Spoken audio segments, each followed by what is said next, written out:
দিদি এসছে ঘর পরিদর্শন করতে। এখন একটা ভিডিও হয়ে গেল, ভিডিওটা খুব আসতে চলেছে। আমরা ভিডিও তকতে তকতে থাকি, কখন ভিডিও বানাবো, ভিডিও বানিয়ে নিয়েছি। মাও এসেছিল সঙ্গে, এই যে ছুটকিও এসেছে। দিদি ঘর পরিদর্শন করতে এসেছে। দিদি আবার ছুটকিকে ভিডিওতে নেওয়া হয় না, ওর ভিডিওতে পিপিআর ভিডিওতে ওকে নেওয়া হয়নি বলে মনে দুঃখ হয়ে গেছে। এই যে মা এখানে পরিদর্শন করছে, এই দিদিও এসছে। কি হচ্ছে, কোথায় ঘর হচ্ছে, কি না হচ্ছে চিন্তা করছে। কি আজকের ওয়েদার চরম চরম, কি ভালো লাগছে গো। ফুটফুট ফুটফুট ফুটফুট করে ঠান্ডা হাওয়া দিচ্ছে। রাতে খিচুড়ি আর কষা মাংস দিদি করবে, আর আমাদেরকে নেমন্তন্ন করবে। মোটেও না, তুই করবি, আমি খাবো।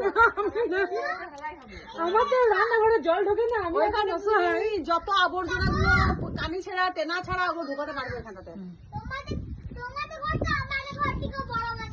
হ্যাঁ বানাবো তো, দেখ কত সুন্দর বানাবো, দেখ একবার দেখ কবে সেটা কবে আমি ধীরে দুপুর